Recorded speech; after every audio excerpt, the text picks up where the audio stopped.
Drag that poor old woman out of my court if she refuses to confess." Judge Reginald Crowe did not even glance at Loretta Sinclair as she stood there in handcuffs. "Look at you, 60 years old, broke, begging churches for scraps, and still acting like some kind of hero." He flicked the plea agreement across the table. Loretta silently picked it up. "I gave everything I had to people who needed me." Crowe laughed from the bench. "You dressed up fraud as kindness and expected this town to applaud you." The gallery fell silent. "Sign the confession," he said, pointing at her cuffs. "Or lose your house, your freedom, and whatever dignity you have left." Loretta placed the paper back on the table. Then the doors opened. 3 men in military uniforms stepped inside, and Judge Crowe had no idea they were the orphan boys she had raised as sons, now returning to save her. Before we go any further, comment where in the world you are watching from, and make sure to subscribe, because the next story is one you do not want to miss. The handcuffs bit into Loretta Sinclair's wrists as she stood before the packed courtroom. The metal was cold against her dark skin, a sharp reminder that at 60 years old, she was being treated like a common criminal. The orange jail uniform hung loose on her thin frame, making her look smaller than she was, yet her back stayed straight. Judge Reginald Crowe sat high on his wooden throne, looking down at her as though she were something filthy he had found on his shoe. His gray hair was perfectly combed, his black robes pressed and clean. Everything about him screamed money and power. Everything about Loretta screamed the opposite. The courtroom was packed. Reporters filled the front rows, their pens ready to write her story the way they wanted it told. Behind them sat neighbors from Magnolia Street. Some shook their heads in disappointment. Others whispered behind their hands. At the very back, she could see Mrs. Hattie Cole from 3 houses down, dabbing her eyes with a tissue. Prosecutor Vivian Cross stood at her table, tall and sharp in her navy suit. Her blonde hair was pulled back tight, and her blue eyes held no mercy. She shuffled through a stack of papers, each one supposedly proving Loretta's guilt. "Your Honor," Cross began, her voice cutting through the murmur of the crowd. "The evidence shows a pattern of deliberate fraud spanning many years. Mrs. Sinclair collected welfare benefits while claiming 3 minors as dependents, boys she had no legal right to raise." Loretta's chest tightened. Those boys, Darius, Quentin, and Silas, were not just names on government forms. They were her heart walking around outside her body. Cross continued, her voice growing louder and more confident. She accepted charity from local churches under false pretenses. She used these children to manipulate kind-hearted donors. She ignored dozens of city violations on her property while claiming poverty to avoid fines. From the gallery, Harlan Voss watched it all with satisfaction written across his face. He wore an expensive gray suit that probably cost more than Loretta made in half a year. His silver hair was slicked back, and his manicured hands rested on his knee. At 55, he looked like a man who had never missed a meal or worried about keeping the lights on. Voss needed her house. He needed the whole block. His luxury senior living complex would not work with one stubborn old woman sitting in the middle of it like a thorn. He had tried buying her out twice, offering amounts that seemed generous to him, but insulting to her. When she refused, he had found other ways. "Furthermore," Cross announced, holding up a thick file, "Mrs. Sinclair has accumulated over $40,000 in unpaid fines and penalties. When served with a lawful eviction notice, she barricaded herself inside and refused to leave." Marla Klein sat in the front row, nodding along with every accusation. The city housing official was 47 and bitter. Her brown hair streaked with premature gray. She wore a cheap business suit and carried herself like someone who had been passed over for promotion one too many times. Her dark eyes held a special kind of hatred reserved for people like Loretta, people who did not know their place. Klein had personally signed off on inspection reports that painted Loretta's house as a health hazard, broken steps that Loretta had repeatedly requested help to fix, a leaky roof that she had begged the city to inspect properly, electrical problems that existed only on paper. Mr. Oswald Finn, Loretta's court-appointed attorney, leaned over and whispered in her ear. His breath smelled like stale coffee. "Just sign the plea agreement. You'll get probation instead of prison. You can start over somewhere else." His words hit her like slaps. Start over? At 60? Give up the only home she had ever owned? Admit to crimes she had never committed? Loretta turned her head slightly and looked at him. Her voice was quiet but firm. "Mr. Finn, I fed 3 hungry boys when nobody else would. I gave them a roof when the county forgot they existed. If that makes me a criminal in their eyes, then I suppose I am one. But I will not sign my name to a lie just because it comes wearing a suit." The courtroom buzzed with whispers. Some people shifted uncomfortably in their seats. Judge Crow's face darkened. He leaned forward, his hands gripping the bench. "Mrs. Sinclair, I strongly advise you to listen to your counsel." But Loretta Sinclair kept her eyes lowered and refused to bend. The bailiff's keys jingled as he locked the holding room door. Loretta sat on the hard metal bench, her cuffed hands resting in her lap. The orange jumpsuit felt rough against her skin. The fluorescent light above buzzed like an angry wasp. She closed her eyes and let her mind drift back across the years. Back to when Magnolia Street still had hope. The house had been smaller then, just her and the memories of her husband who had died too young from a heart that gave out after decades of factory work. She had been 40, widowed, and barely keeping afloat on her cafeteria worker salary at Lincoln Elementary. The mortgage felt like a mountain she would never climb. She had started volunteering at Mount Olive Baptist Church to stay busy. The kitchen work reminded her of feeding her husband, of having someone to care for. Pastor Elias Thorne always needed help with the Wednesday night dinners and the weekend food drives. That was where she found Darius. It was an evening after she had stayed late to clean the industrial ovens after the church supper. The sun had already set when she stepped outside to dump the dishwater. That was when she heard the rustling behind the dumpster. A boy emerged from the shadows like a skinny ghost. He could not have been more than 12, but his eyes looked older. His clothes hung loose on his frame. His sneakers had holes that let in the rain. He had 4 biscuits clutched in his dirty hands. "You stealing from the church?" Loretta asked. The boy froze. His whole body went rigid, ready to run. "I ain't eaten since Sunday," he whispered. Loretta studied his face. She saw hunger there, real hunger. The kind that made children desperate and parents cry themselves to sleep. "What's your name, baby?" "Darius." "Darius Hale." "Where's your mama?" His face crumpled. "She died last month. Pneumonia.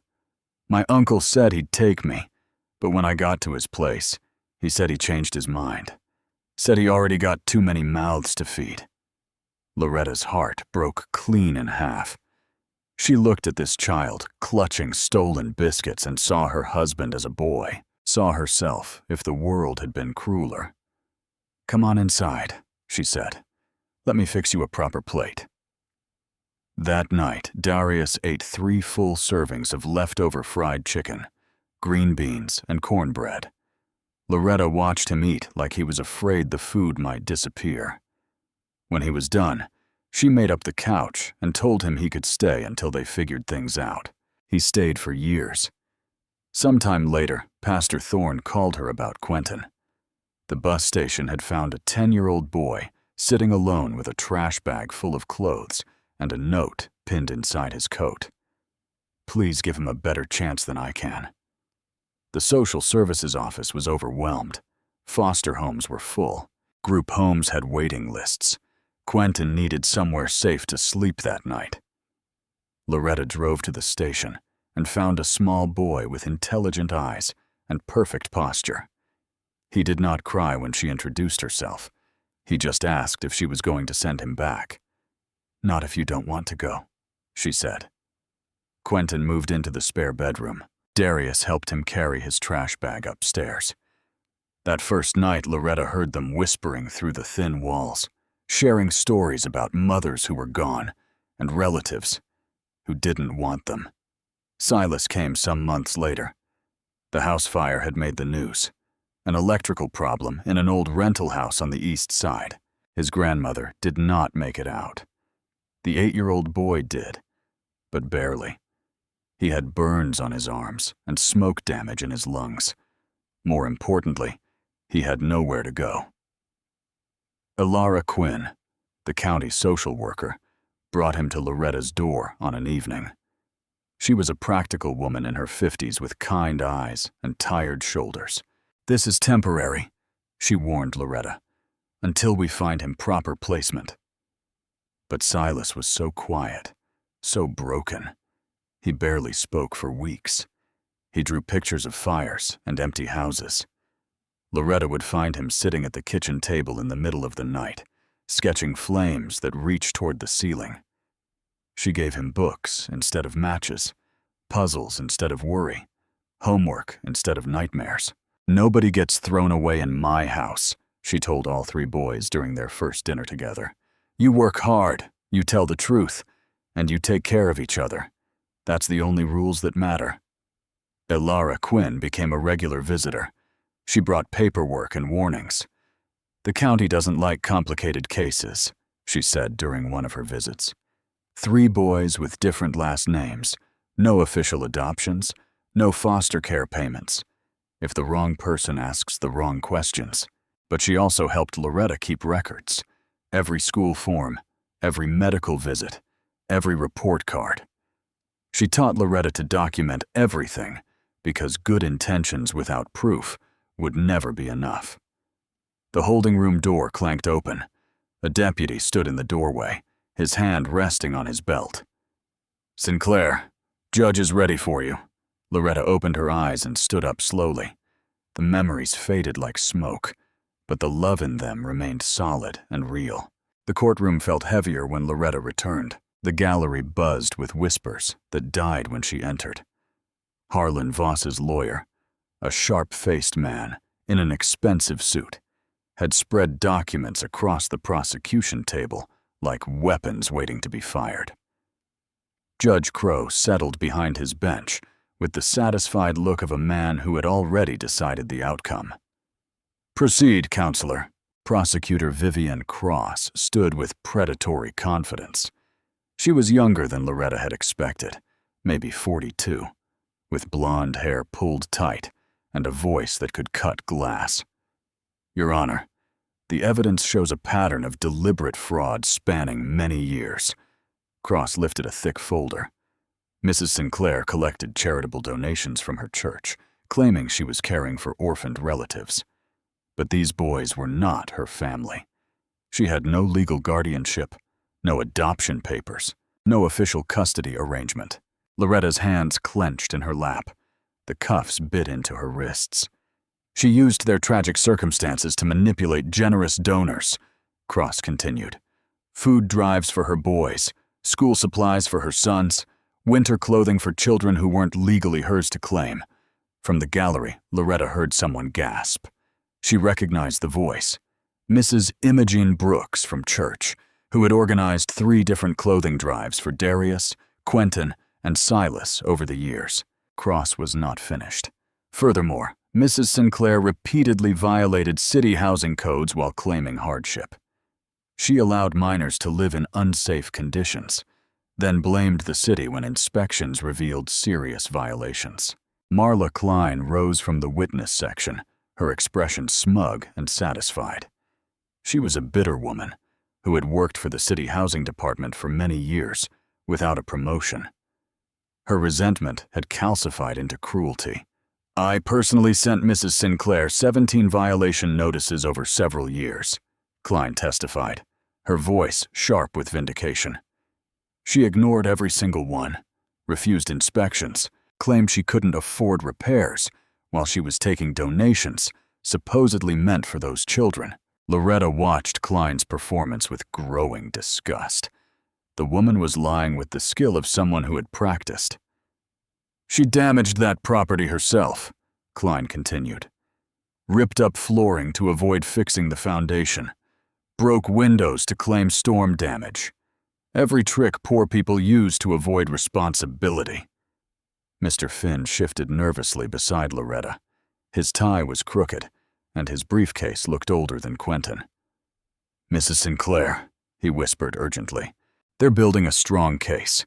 The plea offer is still—" "No." Loretta's voice was quiet but firm. Voss's attorney stood next, a silver-haired predator who spoke with the authority of someone who had bought judges before. "Your Honor, my client has offered fair market value for this property. More than fair, given its condition. Mrs. Sinclair's refusal to sell, combined with her fraudulent activities, has created a public nuisance that requires immediate correction."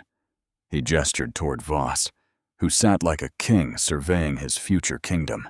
"The Magnolia Gardens Senior Living Community will provide quality housing and economic development for this struggling neighborhood. The court should order immediate forfeiture to cover Mrs. Sinclair's accumulated penalties and allow progress to move forward." Mr. Finn grabbed Loretta's arm. "Please," he whispered. "Judge Crow is known for harsh sentences. If you accept the plea now, you keep your freedom. Fight this, and you could lose everything." Loretta looked toward the gallery. Neighbors she had known for years avoided her eyes. Some looked ashamed. Others looked afraid. A few looked like they believed the lies. Judge Crow leaned forward, his voice dripping with condescension. "Mrs. Sinclair, this court sees this pattern frequently. Poor individuals who hide behind sympathy and charitable hearts while manipulating well-meaning donors. The law exists to protect genuine charity from exploitation." Something hot and dangerous rose in Loretta's chest. She stood slowly, the chains around her wrists rattling. "Your Honor," she said, her voice carrying across the silent courtroom. "Those boys had names. Darius, Quentin, and Silas. They had pain that woke them up screaming. They had report cards I hung on the refrigerator. They had nightmares I sat through, and empty stomachs I filled with whatever I could afford." Her voice grew stronger. They didn't have price tags. Judge Crow's face darkened. He reached for his gavel and the papers that would seal her fate. "Mrs. Sinclair, this court has heard enough." The courtroom doors suddenly opened. Everyone in the courtroom turned toward the rear doors. The first man through was tall and broad-shouldered, his marine dress uniform crisp and perfect. His dark skin gleamed under the fluorescent lights, and his bearing spoke of command, discipline, and absolute purpose. Ribbons covered his chest. Purple Heart, combat action. Ribbon, multiple deployments. His eyes swept the room like he was scanning for threats. Behind him came a second man in army dress uniform, slightly shorter, but no less impressive. He carried a thick legal folder with the precision of someone who understood paperwork could be deadlier than bullets. His uniform was equally decorated, and his movement had the careful control of someone trained in courtroom warfare. The third man entered in Air Force uniform, quieter than the others, but carrying something that made everyone stare. A sealed evidence pouch with official markings. He moved like a ghost, observing everything, missing nothing. Loretta gasped and grabbed the edge of the defense table. Her knees buckled. For a moment she thought she might fall. The three men were not brothers by blood. They had different surnames, different branches of service, different faces shaped by different struggles. But every person in that courtroom could see they belonged to her. The Marine stepped forward first. His voice carried the authority of someone who had led men into battle. "Your Honor, the woman standing before you raised us when this county abandoned us when social services failed, when family members turned their backs, when the system left 3 boys to die alone. His words hit the courtroom like artillery shells. Spectators leaned forward. A few people gasped. Judge Crow's face flushed red. "You cannot simply walk into my courtroom and—" "I am Lieutenant Colonel Darius Hale, United States Marine Corps," the first man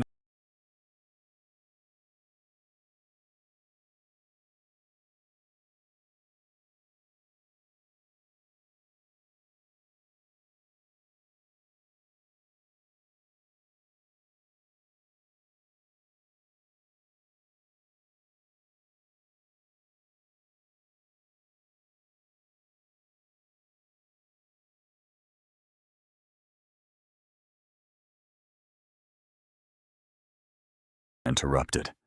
His voice cut through Crow's protest like a blade.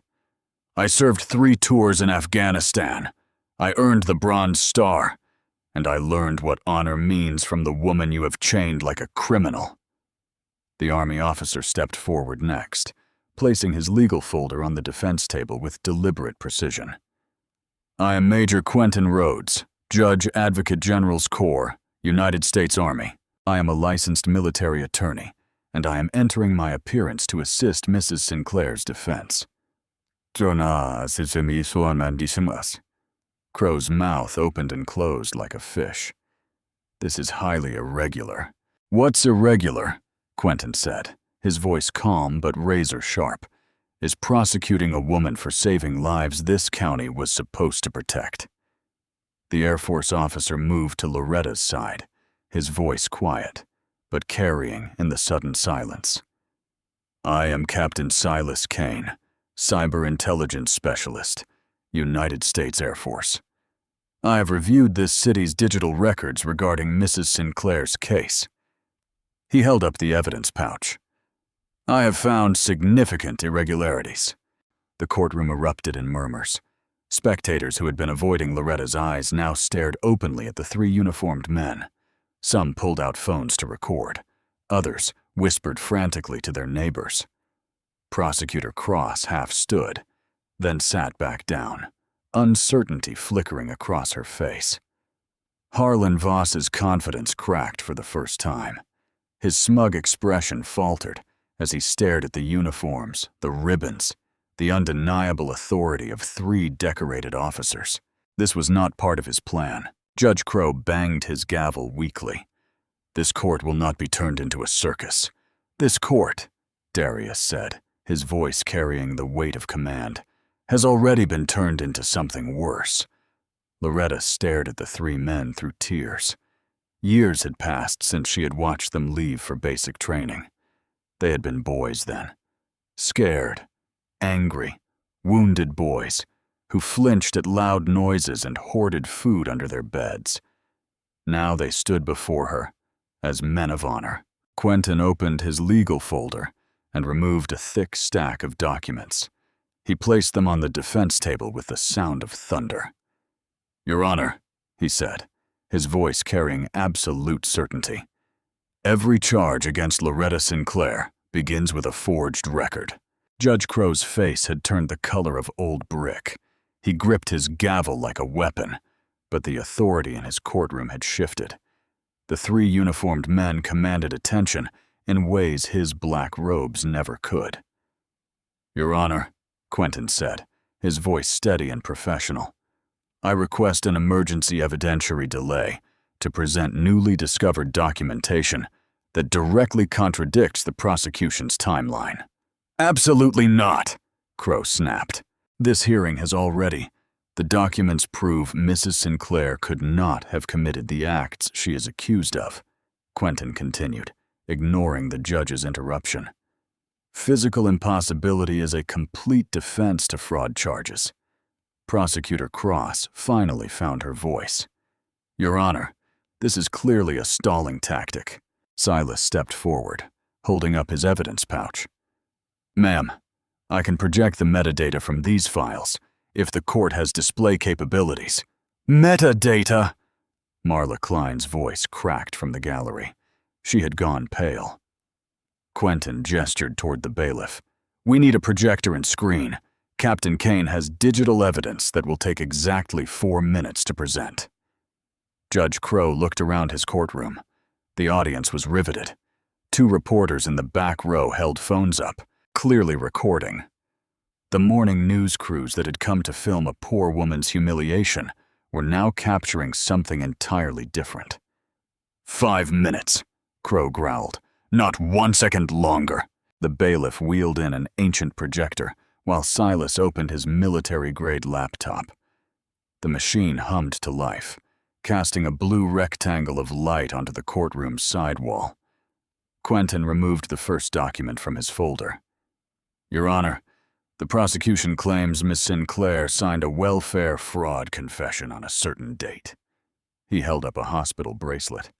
"This is from University Medical Center, Mrs. Sinclair was admitted with 3 broken ribs and a punctured lung after a fall at her night shift job.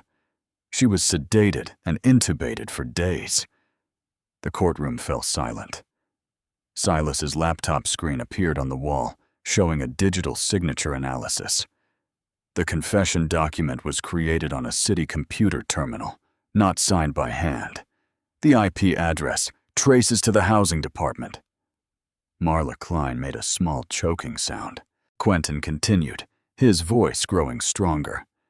"The prosecution also claims Mrs. Sinclair ignored city inspection notices for years. Captain Kane, please show the metadata analysis." Silas clicked his mouse. The projection showed a list of files with timestamps and user credentials. These inspection reports were all edited over a span of months. Every modification came from user M. Klein 3847, which corresponds to Marla Klein's city office login. "That's impossible!" Marla burst out from the gallery. "I never—" "Ma'am," Silas said quietly, "computers don't lie. The original reports show Mrs. Sinclair requested repairs repeatedly. Someone changed them later to show violations instead of requests." The audience began murmuring louder. Judge Crow banged his gavel, but the sound was weak. Darius stepped forward holding a yellowed envelope. "Your Honor, I have letters from Mrs. Elara Quinn, the county social worker who handled our cases years ago. She has since passed, but her family found these in her personal papers." He opened the envelope and removed several handwritten pages. "Mrs. Quinn documented that we were placed with Loretta Sinclair through informal emergency care because the county had no safe alternatives. She wrote that Mrs. Sinclair should be commended, not prosecuted." Quentin took the letters and handed copies to both the prosecution and the judge. Mrs. Quinn specifically noted that the county chose not to formalize the placements because documenting the failures would create liability. Prosecutor Cross scanned the pages, her face growing ashen. "Your Honor, I was not aware of these documents." "Because they were buried," Darius said, his voice carrying an edge of controlled anger. "Just like we would have been buried if this woman hadn't saved us." Judge Crow stared at the evidence spread before him. The smugness had drained from his face, replaced by something that looked suspiciously like fear. The courtroom was packed with witnesses, reporters, and phones recording every word. "This court will take a 30-minute recess," he announced. "When we return, I will review these materials and determine how to proceed." As the gavel fell, Harlan Voss was already whispering urgently with his lawyers. Marla Klein had disappeared from the gallery. The tide had turned, but everyone knew this was only the beginning. That afternoon, the 3 men drove Loretta back toward Magnolia Street in Quentin's rental car. She sat in the passenger seat, still wearing the orange jail uniform, but no longer in handcuffs. "How did you know?" she asked quietly. "How did you know to come?" Darius answered from the back seat. "I saw a news clip. Local woman arrested for welfare fraud. They showed your face for 3 seconds. His voice grew thick. 3 seconds. And I knew someone was trying to destroy you. We dropped everything," Quentin added. Silas flew in from Colorado. I drove from Fort Bragg. Darius caught a flight from Camp Pendleton. We made calls, Silas said. Military legal networks, cyber investigation contacts, record specialists. When powerful people attack someone defenseless, they leave digital footprints everywhere. As they turned onto Magnolia Street, Loretta gasped. Her small white house looked like a war zone. The front porch had been partially demolished. Windows were boarded up. Yellow eviction notices were stapled to the door and hanging in tatters. "Oh, my Lord," she whispered. Silas parked at the curb and immediately opened his laptop again. His fingers flew over the keyboard while the others stared at the destruction. "Mama Loretta," he said after several minutes, his voice grim. "I found something else. The same pattern. Forged documents, altered inspection reports, rushed court orders." He looked up from his screen. 6 other houses in this neighborhood, all elderly homeowners, all targeted by Voss's company over the past years. Quentin studied the screen, his jaw tightening. Mrs. West on Pine Street, Mr. Grant on Oak Avenue, the Reyes family on Elm. He looked at Loretta. "All your neighbors. They're taking the whole neighborhood," Darius realized. Silas showed them a digital map with red pins marking properties. Voss's company has been systematically targeting elderly homeowners, mostly widows and veterans on fixed incomes. Same methods every time. False violations, inflated fines, forged documents, friendly judges. Loretta stared at her damaged house, then at the map on Silas's screen. The pieces were falling into place like dominoes. Quentin put his hand on her shoulder. "Mama Loretta," he said quietly, "this was never just about you." The police tape stretched across Loretta's front porch like yellow scars. It fluttered in the evening breeze, making a sound like whispered warnings. Quentin ducked under it first, then held it up for the others. "Careful, Mama Loretta," Darius said, taking her arm as they stepped over broken porch boards. The front door hung crooked on its hinges. Someone had kicked it so hard the frame had splintered. Silas pushed it open slowly, and they all stepped inside. Loretta's breath caught in her throat. Her living room looked like a hurricane had torn through it. The old couch was overturned, its cushions slashed open with stuffing spilling out like cotton snow. Picture frames lay shattered on the floor. Family photographs were scattered and torn. Her grandmother's china cabinet had been emptied, the dishes smashed against the walls. "Jesus," Darius whispered, but it was the kitchen that broke Loretta's heart. Her dining table, the same wooden table where 3 hungry boys had become her sons, was scarred with deep scratches from boot heels and crowbars. The chairs were overturned.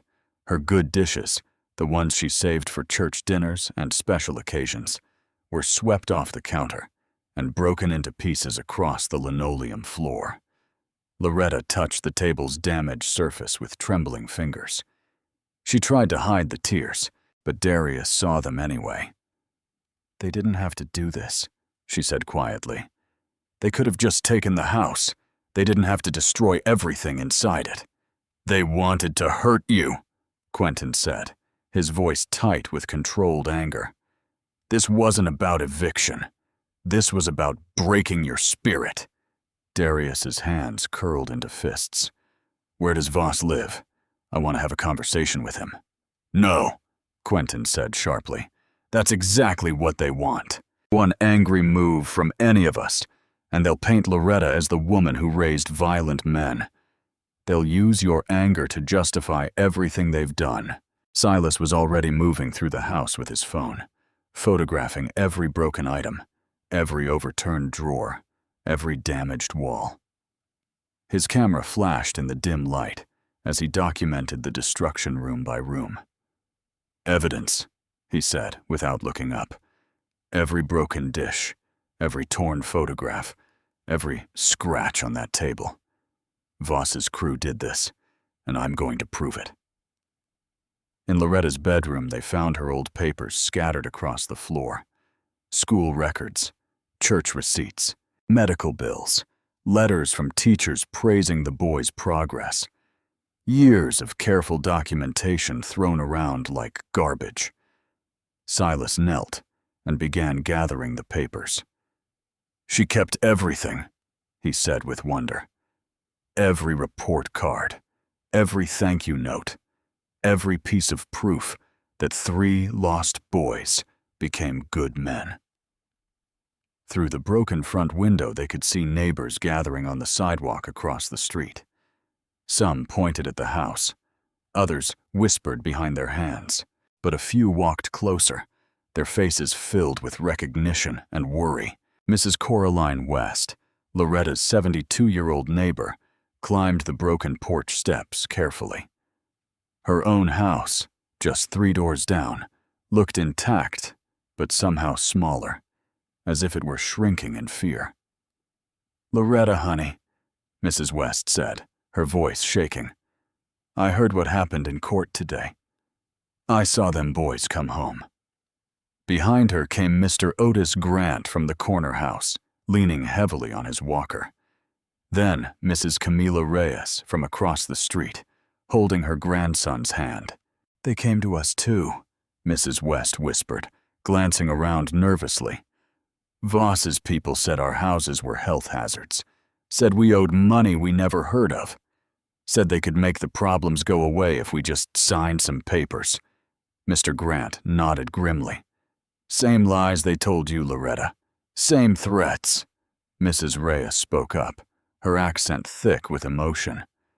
"They said my roof was dangerous, demanded inspection fees I couldn't pay. When I asked for time, they said I was being stubborn, like some other woman on the street." She looked at Loretta with shame. "They meant you, didn't they?" "What did you do?" Quentin asked gently. Mrs. West's voice broke. "I signed. God forgive me. I signed their papers last month. Sold my house for $8,000 when it's worth $60,000. They said if I didn't take the deal, they'd condemn it and I'd get nothing." The weight of understanding settled over them like a heavy blanket. This was not about one stubborn old woman refusing to move. This was about a machine that had been grinding through the neighborhood for months, crushing anyone too old, too poor, or too alone to fight back. Loretta looked from face to face. Neighbors she had known for decades, people she had fed during storms and visited during sickness, all of them carrying the same fear in their eyes. The same machine that had dragged her to court in handcuffs had been hunting all of them. A white news van pulled up to the curb with a sharp screech of brakes. A reporter in a crisp suit jumped out, followed by a cameraman with equipment. The reporter spotted Loretta through the broken window and began walking quickly toward the house, microphone already in hand. "Mrs. Sinclair," the reporter called loudly. "Channel 7 News. Is it true that you exploited orphaned children for financial gain?" Morning arrived with the cruel brightness of a spotlight. Loretta sat at her scarred kitchen table, her hands wrapped around a cup of coffee that had gone cold an hour ago. The television in the corner played the same story over and over, each repetition driving the knife deeper. "Breaking news this morning," the anchor said with practiced concern. "A local woman accused of welfare fraud and illegal guardianship faces new questions about her past. Our investigation reveals a pattern of deception that may have fooled an entire community." The screen cut to footage of Loretta being led away in handcuffs, then to Harlan Voss standing outside his gleaming office building in a perfectly pressed suit. "This is heartbreaking," Voss said, shaking his head with fake sympathy. "Mrs. Sinclair manipulated the goodwill of churches, neighbors, and charitable organizations. She used 3 vulnerable boys as props in an elaborate fraud scheme that lasted decades." Darius's jaw tightened. He sat across from Loretta, still in his marine utilities from an early morning run. His hands were clenched on the table, knuckles white with restraint. "Those boys weren't legally hers," Voss continued on the screen. "She had no right to collect donations, claim hardship benefits, or present herself as their guardian. The community was generous because they thought they were helping children. Instead, they were funding a lie. The report shifted to Marla Klein standing in front of City Hall with a stack of official-looking papers. Mrs. Sinclair repeatedly ignored housing violations, Klein said, her voice sharp with manufactured authority. She refused inspections, rejected repair assistance, and created dangerous living conditions. When we tried to help, she became hostile and uncooperative. The children deserved better. Silas looked up from his laptop, his face grim. "They're good at this," he said quietly. "Every lie has just enough truth to sound believable." The television showed old footage from a church Christmas program. Loretta recognized it immediately. Darius at 14, Quentin at 12, Silas at 10, all wearing white shirts she had ironed herself, singing in the choir. The reporter's voice played over the innocent scene. Sources tell us Sinclair used the boys to solicit donations from multiple congregations, often telling different stories about their backgrounds to maximize sympathy. "That's not what happened," Loretta whispered, but her voice carried no strength. "We went to one church, my church, the same church every Sunday for years." Quentin stood and turned off the television with sharp efficiency. "It doesn't matter what really happened, Mama Loretta. They're not interested in truth. They're building a narrative." His phone buzzed against the table. Then Darius's, then Silas's. All three men looked at their screens with the same expression of controlled anger.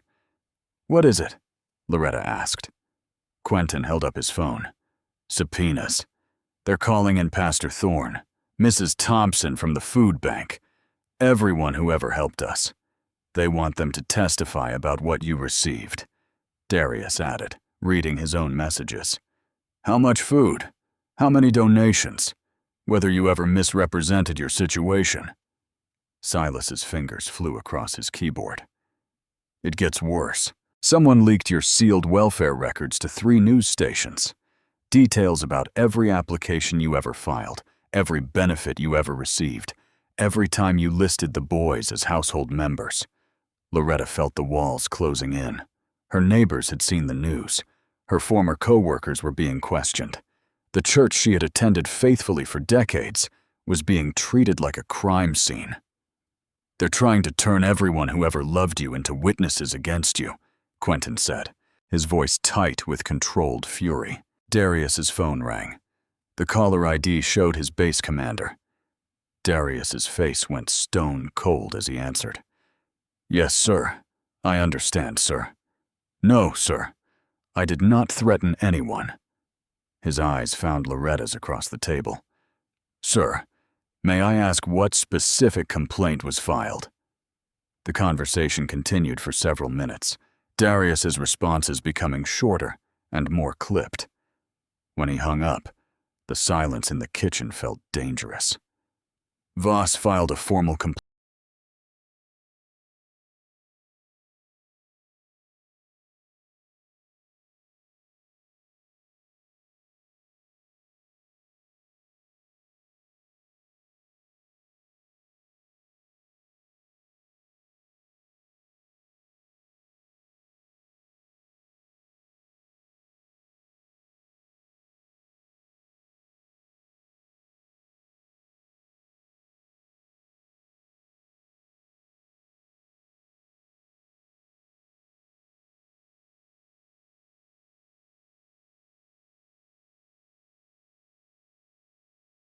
with my command, Darius said slowly. Claims I approached him aggressively outside the courthouse. Says he felt threatened and intimidated by my military bearing and hostile demeanor. That's impossible, Silas said. I was right there. You barely looked at him. Doesn't matter, Darius replied, his voice steady, but his eyes burning. My commanding officer is required to investigate any civilian complaint involving conduct unbecoming. Voss knows exactly how military disciplinary procedures work. Loretta watched her boys, these men she had raised, facing the destruction of everything they had built. Darius could lose his commission. Quentin's legal career could be destroyed by association with a fraud case. Silas's security clearance could be revoked if his judgment came into question. "This is my fault," she said quietly. "I brought this on all of you." "No," Quentin said firmly. "This is what bullies do when they can't win fair. They attack everything you care about until you give up." Silas's laptop chimed with an alert. He studied the screen, his expression shifting from anger to something sharper. "The leak came from inside the city system," he said. "Someone used Marla Klein's credentials late last night to access your welfare files. Same person who modified the inspection reports." "Can you prove it was her?" Darius asked. "Maybe, but look at this." Silas turned the screen toward them. The leak wasn't random. Someone pulled specific documents designed to make you look guilty. They skipped over the emergency placement letters, the social worker recommendations, the documentation that shows you were following proper procedures. Loretta stared at the evidence of how carefully her destruction had been planned. They had not just stumbled into fraud charges. They had been crafted, shaped, and aimed at her heart. "They know exactly what they're doing," she whispered. "And they're winning." Quentin reached across the table and took her hand. "You saved our lives when we were children, Mama Loretta. You kept us fed, kept us safe, kept us believing we mattered when the whole world said we didn't." His grip was steady and sure. "Now let us protect yours the right way." Afternoon sunlight filtered through the torn curtains of Loretta's living room as the four of them began their search. The house felt different now. Violated, exposed. Every drawer had been yanked open during the eviction attempt. Every closet had been ransacked. "We need to find everything," Quentin said, pulling on latex gloves. "Every receipt, every letter, every photograph. If Voss's people come back with another warrant, we can't leave anything for them to twist." Loretta sat heavily in her old armchair, watching the three men she had raised methodically searching through the remnants of their shared life. "I never was much for throwing things away," she said quietly. "Poor folks learn to keep what might matter someday." Darius started in the bedroom closet, pushing aside hangers and reaching toward the back shelves. His hand closed around something small and metallic. A mason jar with a faded label written in Loretta's careful handwriting. Darius. Boots. He unscrewed the lid and found dozens of quarters, dimes, and nickels. Old coins, some so worn the dates had nearly disappeared. He remembered the boots, black leather high tops he had wanted desperately in 8th grade. All the other boys had name brands, and Darius had been embarrassed by his cheap sneakers with holes near the toes. Loretta had surprised him with those boots 2 weeks before school started. She had claimed they were on sale, but now Darius understood. Every coin in this jar represented a bus fare she had walked instead, a lunch she had skipped, a small sacrifice multiplied dozens of times until it became enough. "Mama Loretta," he said, his voice thick. "You saved coins for my boots?" She looked up from her chair, her eyes soft with memory. "You walked taller in those boots. That was worth every penny." In the next room, Quentin was going through a cardboard box filled with old papers. Beneath utility bills and church bulletins, he found something that made his breath catch. His high school debate certificates wrapped carefully in plastic alongside a stack of medical bills marked past due in red ink. The bills were from Loretta's emergency room visit after she had collapsed at the laundry where she worked nights. The dates matched exactly with his junior year when she had insisted on buying him a new suit for the state debate championship. She had told him the bills could wait, but his future could not. "You went without your medicine so I could have that suit," Quentin said, not quite asking. Loretta's chin lifted slightly. "You earned that championship. I wasn't about to let money keep you from looking the part." Silas worked quietly in the living room, checking inside every book on Loretta's shelves. Inside her old Bible, pressed between the pages of Psalms, he found his first-place ribbon from the elementary school science fair, the blue satin as bright as the day he had won it. He remembered that day clearly. His project had been about water filtration systems, inspired by the way Loretta had taught him to fix the house's temperamental plumbing. When he had run home with the ribbon, she had hugged him so tightly he could barely breathe, telling him he was going to change the world someday.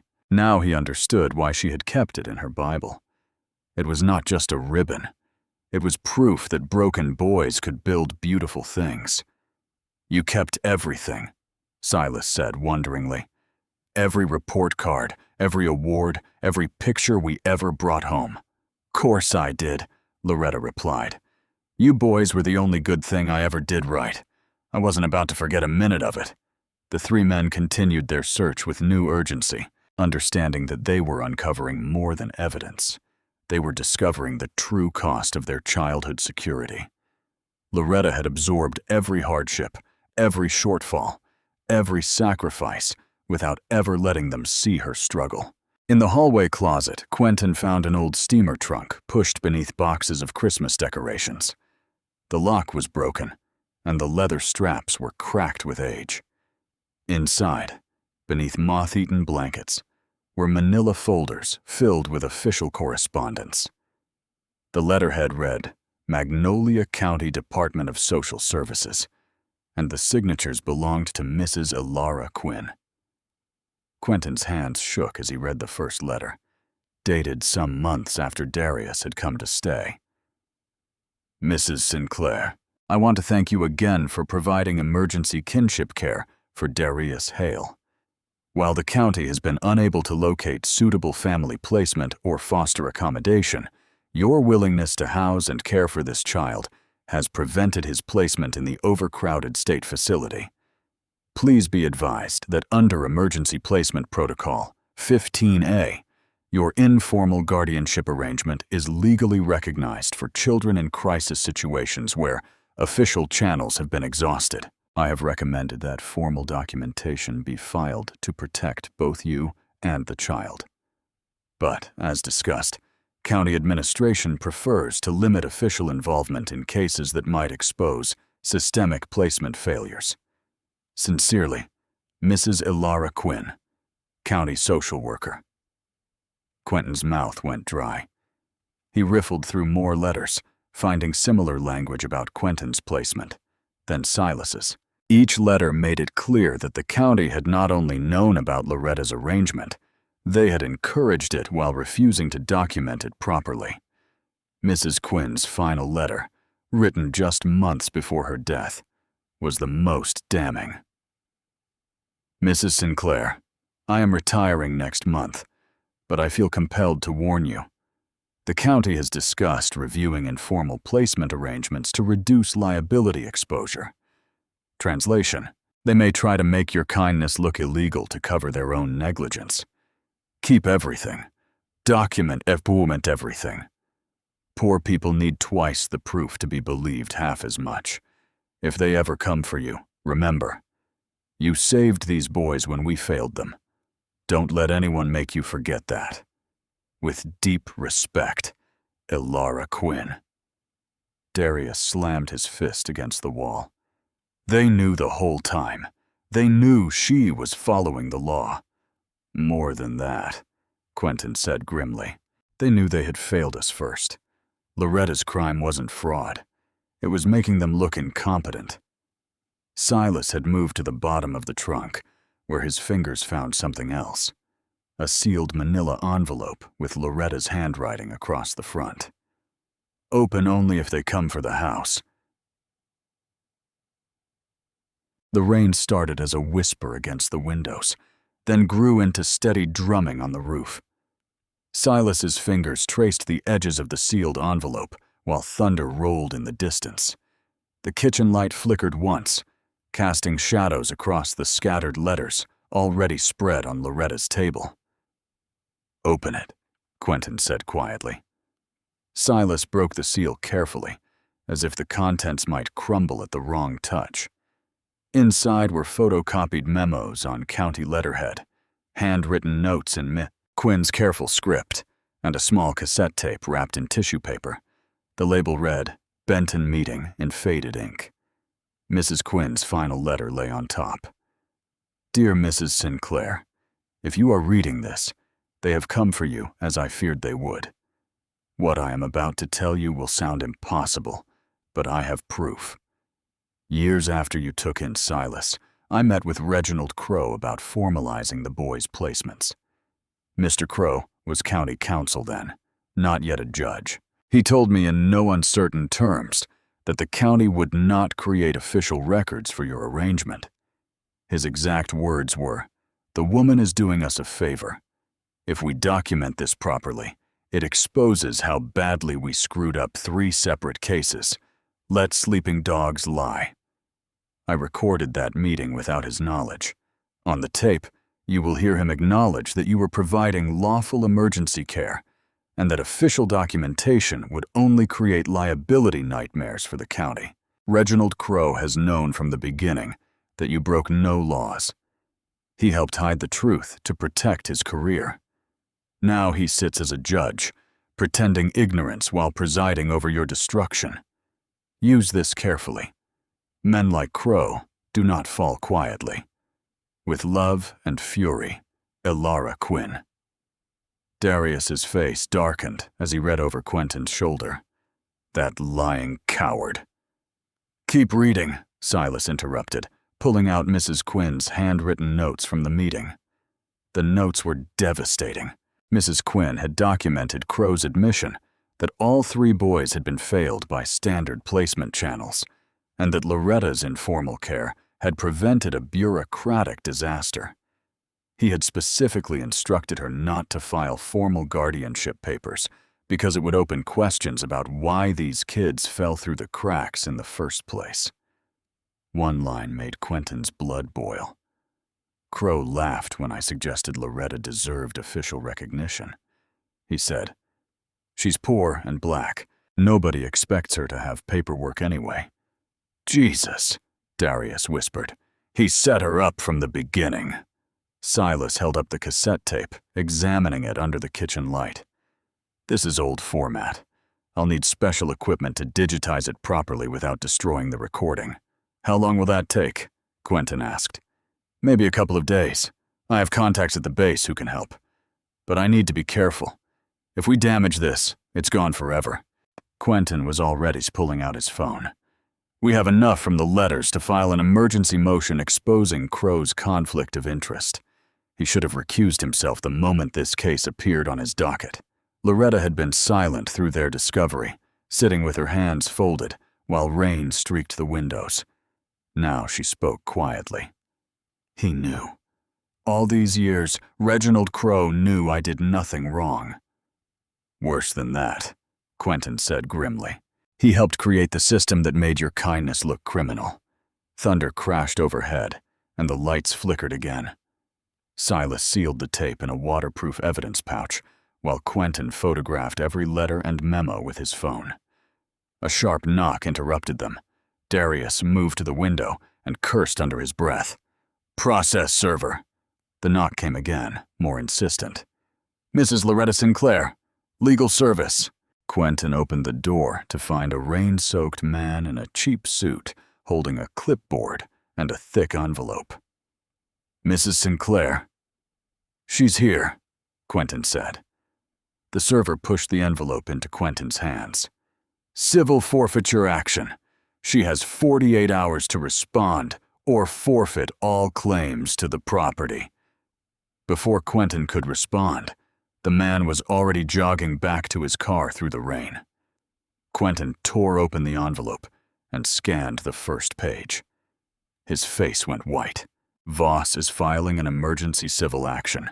He's claiming the house as proceeds of criminal activity and demanding immediate seizure pending the outcome of the criminal case. "Can he do that?" Silas asked. "Unfortunately, yes. Civil forfeiture has a lower burden of proof than criminal court. He doesn't need a conviction, just probable cause that the property was connected to illegal activity." Darius cracked his knuckles. How long do we have? 48 hours to file a response. But look at this.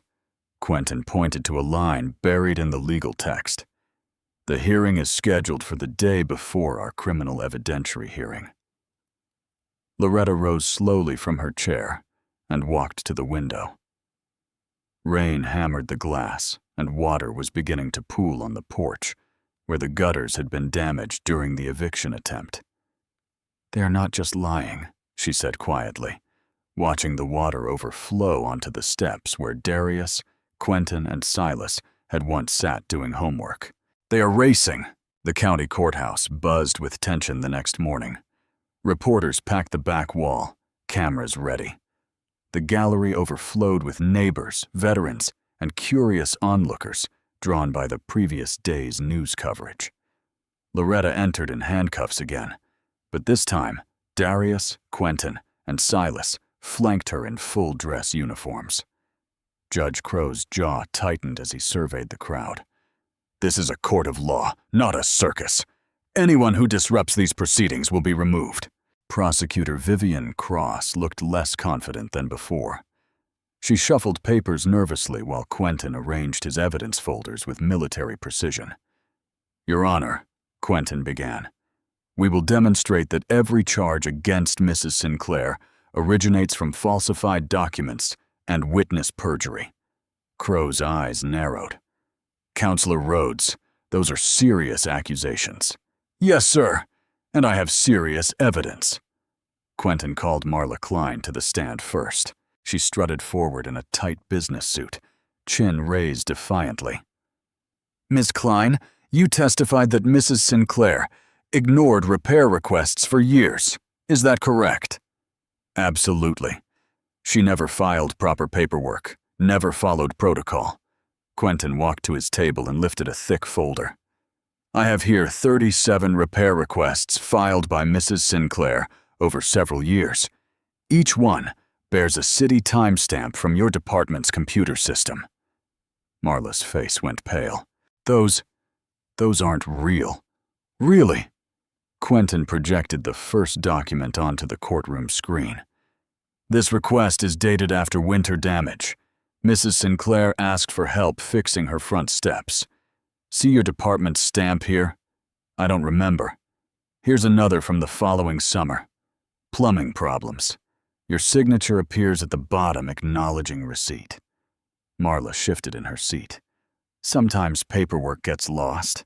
Ms. Klein, did you or did you not testify under oath that Mrs. Sinclair never filed these requests?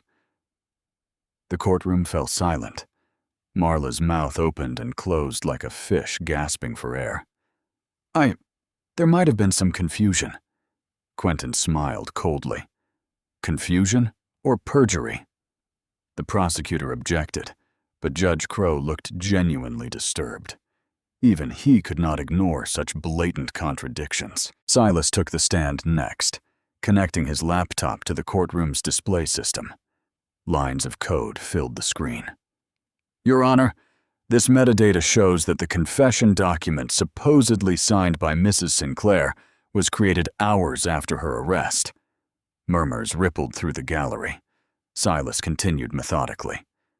The document originated from a city computer using login credentials belonging to Marla Klein. The timestamp proves it was fabricated 17 hours after Mrs. Sinclair's arrest. Harlan Voss's lawyer whispered frantically in his client's ear. Voss's face had gone ashen. Then Darius stood and called Mrs. Coraline West to testify. The elderly woman walked slowly to the witness stand, her hands trembling slightly, but her voice was clear and strong. Mr. Voss came to my house last fall. He said I owed thousands in fines I never heard about. Said if I didn't sell cheap, the city would take it anyway. What did you do? Darius asked gently. I was scared. I signed his papers. Sold my house for $15,000. It was worth 10 times that. But he said I had no choice. 2 retired veterans followed with identical stories. Voss's pattern emerged clearly. Target elderly homeowners, fabricate violations, create fear, force cheap sales. Judge Crow's face grew redder with each testimony. The packed courtroom buzzed with angry whispers. "Your Honor," Quentin said finally, "the evidence is overwhelming. These charges are baseless. Mrs. Sinclair should be released immediately." The judge looked around the crowded room, cameras recording his every expression. Political pressure weighed heavily on his shoulders. "The court finds insufficient evidence to support the fraud charges. Mrs. Sinclair is released pending further investigation." The gallery erupted in applause. Loretta's legs nearly gave out as the bailiff removed her handcuffs. Darius caught her elbow while Quentin and Silas gathered their evidence. Outside the courthouse, spring air filled Loretta's lungs like a blessing. Reporters shouted questions, but she only had eyes for the three men surrounding her. For the first time in days, she smiled. "Thank you," she whispered to them. "I thought—" Federal marshals pushed through the crowd, badges gleaming. "Loretta Sinclair, you're under arrest for conspiracy to commit money laundering through charitable organizations." The new handcuffs clicked shut. Quentin shouted legal objections, but the marshals were already pulling Loretta toward their vehicle. Over their shoulders, she saw Judge Crow emerge from the courthouse and sign a document Voss's lawyer thrust into his hands. That night, Loretta sat in a federal holding cell, watching the local news on a small television mounted high on the wall. The reporter's voice seemed to come from another world. In a shocking development, demolition crews have begun emergency stabilization work on the Sinclair property following a court order. The camera showed her front porch being torn apart by machines with bright lights. Her dining room table sat broken in the yard, split down the middle like a heart cut in two. The floodlights cut through the darkness like prison searchlights. Darius's truck screeched to a stop at the curb as the demolition crew worked under the harsh white beams. The sound of breaking wood echoed down Magnolia Street like gunshots. Loretta's front porch hung in twisted pieces. The kitchen wall gaped open, exposing the bones of the house where three boys had become men. Her dining table lay split in the yard, its worn surface reflecting the cruel lights. Darius jumped from the truck before it fully stopped. His face contorted with rage as he stalked toward the foreman, a thick man in a hard hat who was barking orders at his crew. "What do you think you're doing?" Darius's voice carried the authority of command, but underneath burned something more dangerous. The foreman barely looked up. "Emergency stabilization. House is condemned. You need to move along." "This is illegal destruction of evidence." Darius stepped closer, his hands clenched. "Stop your machines right now." "Darius, no!" Quentin grabbed his brother's arm, pulling him back from the foreman. "This is exactly what they want. One wrong move, and you give them everything." "Look at what they did." Darius gestured at the broken house, his voice cracking. She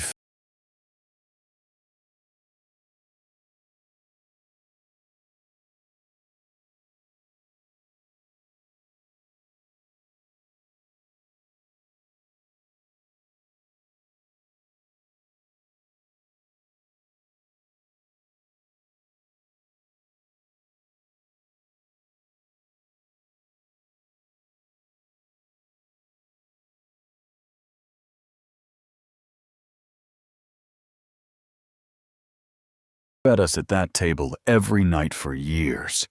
Every night. Silas moved quietly through the chaos, his phone camera recording everything. He photographed license plates, took pictures of the crew members, and copied permit numbers from the work orders.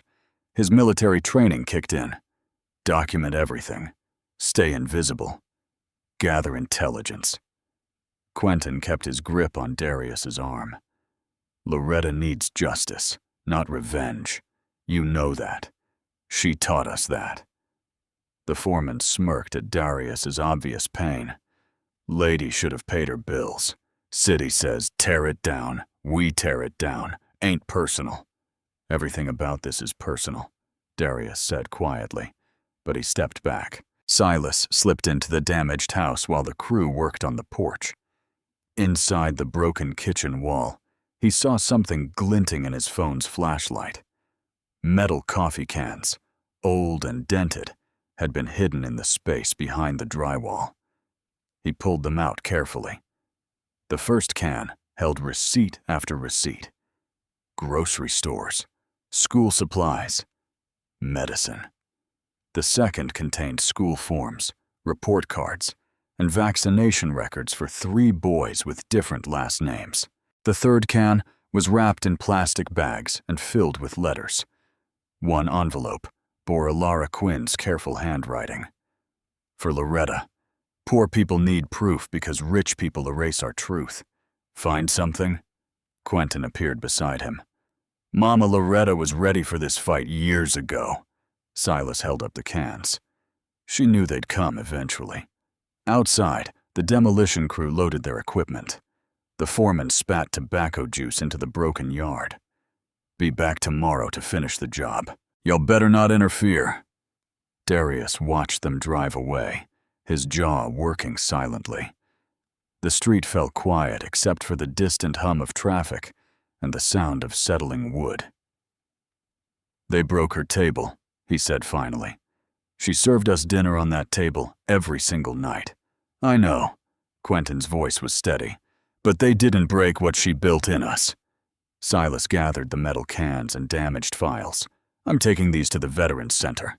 They have secure facilities there and equipment that might help. The Veterans Center sat 3 miles away in a converted warehouse. Silas had used their computer lab before to help other veterans with benefits paperwork. Now he spread Loretta's hidden documents across a long table under fluorescent lights. Quentin worked beside him drafting emergency appeals on legal tablets. His handwriting filled page after page as he built arguments, cited precedents, and documented violations. The cassette tape from Alara Quinn's envelope looked old and fragile. Silas handled it carefully, knowing it might hold the key to everything. At dawn, the lab's old tape deck finally coaxed sound from the damaged recording. Static filled the room. Then voices emerged from years in the past. Judge Crow's voice came through clear and unmistakable. Silas adjusted the volume on the old tape deck as Darius and Quentin leaned closer. The fluorescent lights hummed overhead in the Veterans Center computer lab. Coffee cups sat cold and forgotten as the 3 men waited for the voices from the past to speak. Static crackled. Then Judge Reginald Crow's voice emerged, younger, but unmistakably his. The Sinclair woman has those 3 boys, and frankly, we should leave her alone, Crow said on the old recording. Documenting this arrangement officially would raise questions about why we failed them in the first place. Another voice responded, scratchy but identifiable as a former county administrator. What if she applies for formal adoption? She won't, Crow replied. She can't afford the legal fees, and we're not going to suggest it. The boys are fed, housed, and in school. The county saves money, and nobody asks uncomfortable questions about how 3 children slipped through every safety net we're supposed to provide. But if someone challenges her guardianship later, Crow's laugh was cold. Who's going to challenge a poor woman taking care of unwanted kids? And if they do, we'll claim we never knew about the arrangement. Let her prove otherwise. The tape ended with the soft click of an old recorder shutting off. Darius's hands clenched into fists. That bastard. He knew. He's known all along. More than knew, Quentin said, his voice tight with controlled fury.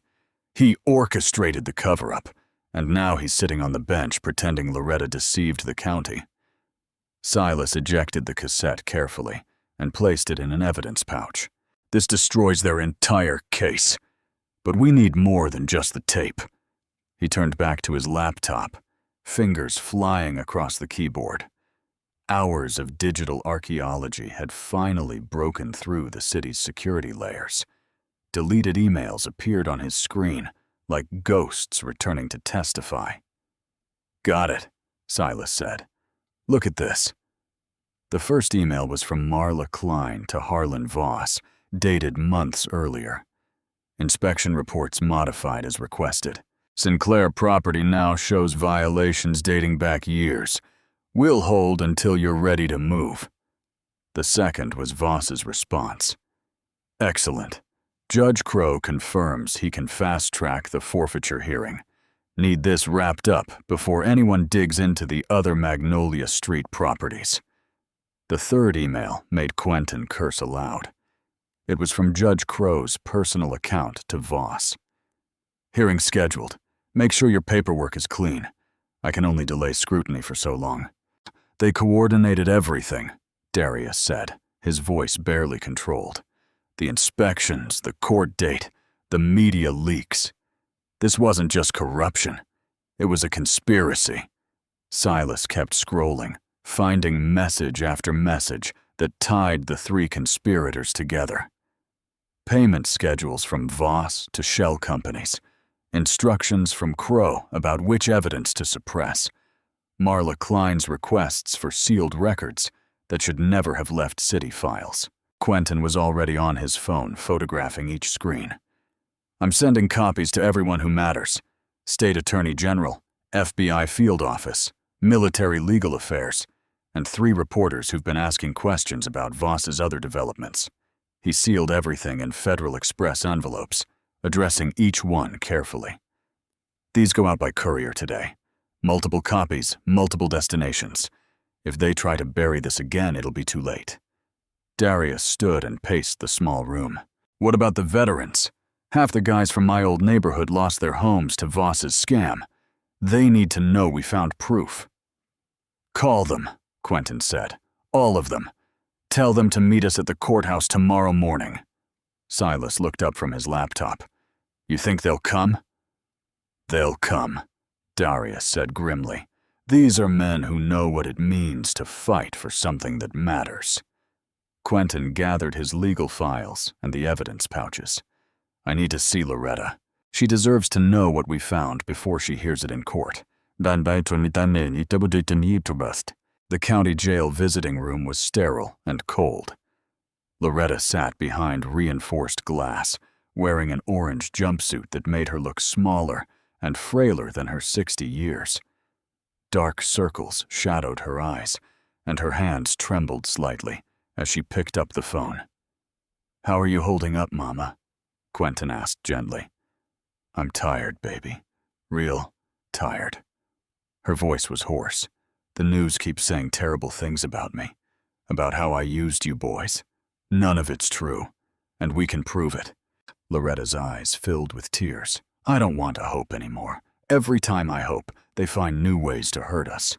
Quentin leaned forward, pressing his palm against the glass. Loretta, listen to me. We found a tape. Judge Crow's own voice admitting the county knew you had us. Admitting they covered it up to hide their own failures. For the first time since her arrest, Loretta's back straightened. His voice? His voice. And emails between him, Voss, and Marla Klein. They planned everything. The fake inspections, the forged documents, the rushed court hearings. All of it. Loretta closed her eyes and took a shaking breath. Lord have mercy. The truth is coming out tomorrow morning, and you won't be facing it alone. Morning arrived gray and cold, but the courthouse steps filled with people anyway. Veterans in dress uniforms stood beside elderly homeowners, clutching manila folders full of documents. Reporters checked their cameras and microphones. Former neighbors from Magnolia Street gathered in quiet clusters, some holding photographs of the homes they had lost. Darius emerged from a van in full Marine dress uniform, followed by Quentin in Army blues and Silas in Air Force service dress. Behind them came a convoy of cars and pickup trucks carrying more veterans, more neighbors, more witnesses to Voss's systematic theft. The 3 sons of Loretta Sinclair walked up the courthouse steps together, surrounded by an army of people who refused to let injustice hide behind legal language any longer. The courtroom had never held so many people, Every seat was filled. People stood against the walls, packed shoulder to shoulder. Veterans in uniform, elderly neighbors clutching photographs, reporters with cameras. The air felt electric with tension and expectation. Judge Reginald Crowe entered, looking pale and irritated. His usual commanding presence seemed smaller today. The crowd made him nervous. He banged his gavel harder than necessary. "This court will come to order. I want all unauthorized personnel removed immediately." "Your Honor." Quentin stood at the defense table, his army uniform crisp and commanding. "Every person here has a legal right to observe public proceedings." Crowe's jaw tightened. "Counselor, I will not have my courtroom turned into a circus. Neither will I, Your Honor. That's why I'm here, to present evidence of criminal conspiracy." The prosecutor, Vivian Cross, shifted uncomfortably. Harlan Voss sat behind his legal team, no longer smug. His expensive suit could not hide the sweat beading on his forehead. Marla Klein sat stiffly in the witness section, her hands clasped so tightly her knuckles had gone white.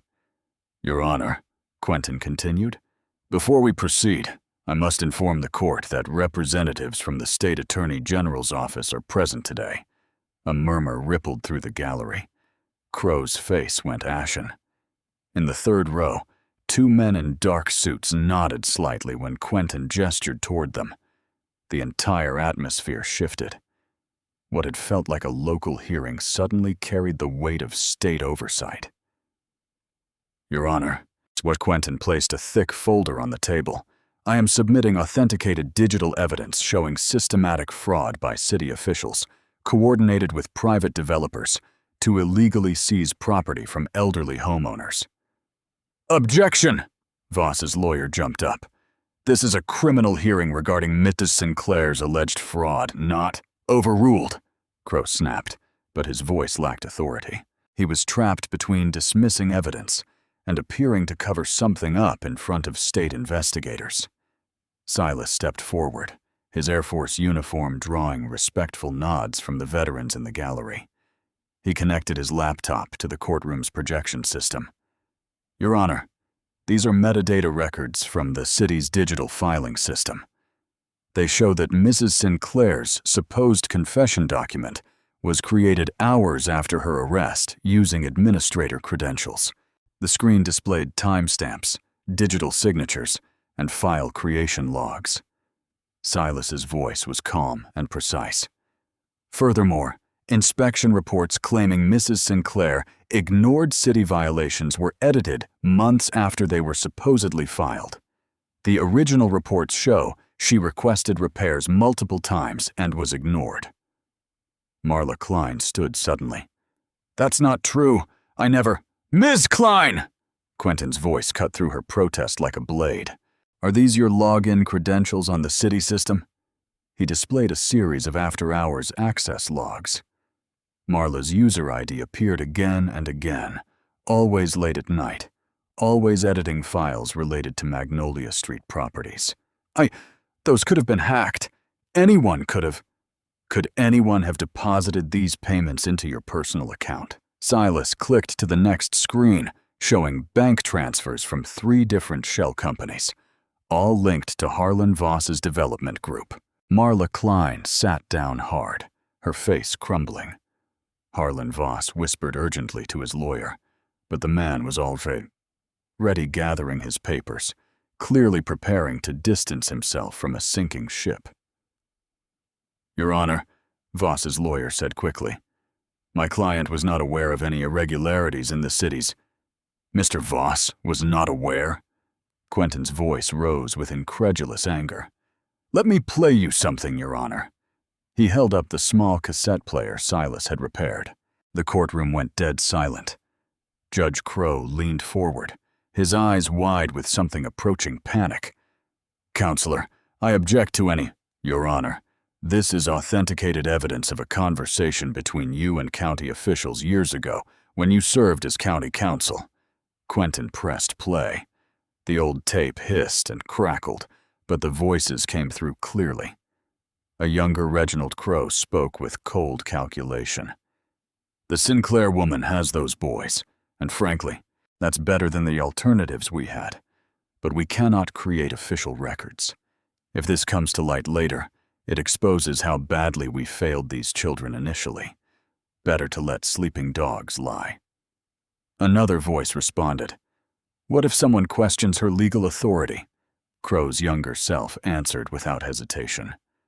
Then we claim ignorance.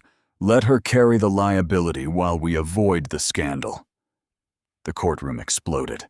Gasps echoed from the gallery. Veterans stood up, their faces hard with disgust. Reporters frantically scribbled notes. Loretta Sinclair, sitting at the defense table in her orange jumpsuit, finally raised her head. Tears streamed down her cheeks, but for the first time in weeks, her back was straight. Judge Crow slammed his gavel repeatedly. Order! Order in this courtroom! But nobody moved to quiet down. Nobody looked afraid of him anymore. The man behind the bench had just been exposed by his own voice, caught in a years-long lie that had nearly destroyed an innocent woman. The chaos stretched on for nearly a full minute. Judge Crow kept slamming his gavel, but his authority had shattered like glass against concrete. Veterans called out from the gallery. Reporters pushed forward. Even the bailiffs looked uncertain, glancing between the bench and the crowd. Then a woman in a dark suit stood up from the front row. She had been sitting quietly through the entire hearing, taking notes in a leather portfolio. Now she raised her voice above the noise. Your Honor, I am Special Investigator Celine Mercer with the State Attorney General's office. I need you to step aside from this case immediately. The courtroom began to quiet, sensing something bigger was happening. Judge Crow's face turned red. You have no authority in my courtroom, madam. I will not— Judge Crow, Investigator Mercer continued calmly. Based on the evidence presented today, you have a clear conflict of interest in this matter. You cannot preside over a case where you are potentially a material witness. This is outrageous! Crow stood up, his black robes billowing. I have been on this bench for years. I will not be removed by some bureaucrat with a badge. The rear doors of the courtroom opened again. This time, a stern-looking woman in her 60s entered, carrying an official folder, and flanked by 2 court security officers. She wore the formal dress of a senior court administrator. Judge Crow, the woman announced in a voice that cut through the remaining noise. I am Senior Court Administrator Celeste Harlan. I have an emergency order from the State Judicial Commission. She walked directly to the bench, her heels clicking against the marble floor. The courtroom fell completely silent now, sensing they were witnessing something unprecedented. This order suspends your authority over this case pending a full investigation into judicial misconduct. You are to step down immediately. Crow stared at the document she placed before him. His hands shook as he read it. This is impossible. You cannot simply— Judge Crow, you will comply with this order, or you will be removed by security. For a long moment, Reginald Crow stood frozen behind the bench. Years of corruption and cover-ups had finally caught up to him in the most public way possible. He looked out at the packed courtroom, at Loretta Sinclair sitting in her orange jumpsuit, at the 3 uniformed men who had destroyed his carefully constructed lies. Finally, he stepped down. Administrator Harlan turned to address the courtroom. This hearing will resume under emergency judicial assignment. Judge Amara Quinn will preside. A younger black woman in judicial robes entered from the side door. Judge Quinn had been waiting in chambers, clearly briefed on the situation. She moved to the bench with calm authority, adjusted her glasses, and surveyed the courtroom. Ladies and gentlemen, please be seated. This court will come to order under my authority. Unlike Crow's imperious manner, Judge Quinn spoke with quiet command. The gallery settled immediately. Counselor Rhodes, she addressed Quentin directly, I have reviewed the preliminary evidence submitted to the State Attorney General's office. Please proceed with your motions.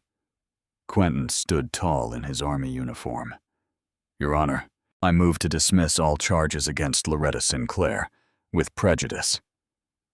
The evidence clearly shows these charges were fabricated through document tampering and judicial conspiracy. Judge Quinn nodded. Motion granted for hearing. Mr. Kane, please present your digital evidence to the court. Silas stepped forward with his laptop and evidence pouch. His quiet voice carried clearly through the silent courtroom. Your Honor, I have authenticated metadata showing systematic alteration of city records, forged timestamps on inspection reports, and coordinated communication between Judge Crow, city official Marla Klein, and the developer Harlan Voss. He connected his laptop to the courtroom's display system. Screen after screen of evidence appeared. Deleted emails, altered documents, payment records, login timestamps showing late-night file modifications. These records prove that Ms. Sinclair's supposed violations were created after her arrest, not before. Judge Quinn studied the screens carefully. Ms. Klein, you are under oath. Are these your login credentials? Marla Klein sat in the witness box, her face pale and sweating. She had been confident an hour ago, but now she looked like a cornered animal. Your Honor, I was following orders. Mr. Voss said the city needed those properties for development. He said it would bring jobs, tax revenue. Did Mr. Voss compensate you for altering official records? Marla's voice cracked. He said it wasn't really altering. He said we were just correcting oversights, making sure the paperwork matched reality. How much did he pay you, Ms. Klein? The courtroom held its breath. $15,000, over 6 months. But I didn't know it would hurt anybody like this. Harlan Voss shot to his feet. Your Honor, Ms. Klein is clearly lying to save herself. My company operates within Mr. Voss. Judge Quinn's voice cut through his protest like ice. You are not represented by counsel at this moment, and I advise you to remain silent. Voss's lawyer had indeed disappeared, leaving his client exposed and alone. Judge Quinn turned back to Quentin. Counselor, call your next witness. Quentin looked at Darius, who stood and walked to the witness stand. The Marine moved with parade ground precision, but his eyes never left Loretta. State your name for the record. Lieutenant Colonel Darius Hale, United States Marine Corps. How do you know the defendant? Darius's voice carried years of gratitude and love. Loretta Sinclair saved my life when I was 12 years old. She found me stealing food behind her church because I had nowhere to go, and nobody who cared if I lived or died. Did she profit from taking you in? No, sir. She gave me her own bed and slept on the couch for months until she could afford a second mattress. She worked double shifts to keep me fed and clothed. When other kids had new shoes, I had shoes. When other kids had school supplies, I had school supplies. She made sure I never felt less than anybody else. Did the county provide any support? The county provided silence. They were happy somebody else was handling their problem. Darius looked directly at where Judge Crow sat in the gallery, no longer wearing his robes. The same people who ignored us then are trying to destroy her now. Judge Quinn listened intently. Did Ms. Sinclair ever ask you to lie about your living situation? Never. She taught us to tell the truth, work hard, and never let anybody make us ashamed of needing help. Quentin presented document after document. Donation records showing money spent on groceries, school clothes, medical bills, and home repairs. Bank statements proving Loretta never spent charity funds on herself. Testimony from church members confirming she often gave away her own meals to make sure the boys ate first. Your Honor, Quentin said, every penny donated to help these children went to helping these children. Loretta Sinclair lived in poverty to keep them out of it. Judge Quinn reviewed the final documents. Ms. Klein, based on this evidence, did you falsify inspection reports related to the defendant's property? Marla Klein was crying now. Yes, Mr. Voss said the house had to look condemned on paper, so the city could justify taking it. He said it was just temporary, just until the development got approved. How many other properties were targeted this way? 6 others on Magnolia Street. All elderly homeowners, all people he said wouldn't fight back. The courtroom erupted again, but this time with righteous anger from the gallery. Judge Quinn restored order quickly. Mr. Voss, do you wish to make any statement? Harlan Voss sat silent, his face ashen. Judge Quinn made her ruling swiftly and decisively. All charges against Loretta Sinclair are dismissed with prejudice. The civil forfeiture order is voided immediately. Mr. Voss's development permits are suspended pending criminal investigation. Ms. Klein, you are under arrest for official misconduct, evidence tampering, and conspiracy. As Marla Klein was led away in handcuffs, Judge Quinn turned to the bailiff. Remove Mrs. Sinclair's restraints immediately. The bailiff approached Loretta's table with his keys. Darius, Quentin, and Silas moved to surround her as the metal cuffs clicked open and fell away from her wrists. Months had passed since that morning, when Loretta Sinclair walked out of the courthouse a free woman. The weeks that followed moved like a flood, washing away years of lies. The state investigators expanded their case into every corner of Harlan Voss's empire. His luxury senior living contracts were frozen across 3 counties. His shell companies were dissolved. His political connections scattered like roaches when the lights came on. Voss himself sat in a federal holding facility awaiting trial on racketeering charges that could put him away for decades. Marla Klein had cooperated fully, hoping for leniency. Her testimony exposed a network of corrupt inspectors, bought-off city officials, and forged documents that stretched back nearly a decade. 6 elderly homeowners on Magnolia Street received restitution hearings. Mrs. Coraline West got her house back. The 2 retired veterans Darius had brought to court were awarded damages that covered their medical bills and property taxes for years to come. But today was not about the past. Today was about the future. Loretta Sinclair stood on her rebuilt porch wearing a royal blue church dress with pearl buttons instead of orange jail coveralls. Her house gleamed in the afternoon sun. The porch was wider now, stronger. The kitchen wall had been rebuilt with modern insulation. The dining room where 3 hungry boys had become men was restored exactly as it had been, down to the scratch marks on the hardwood floor.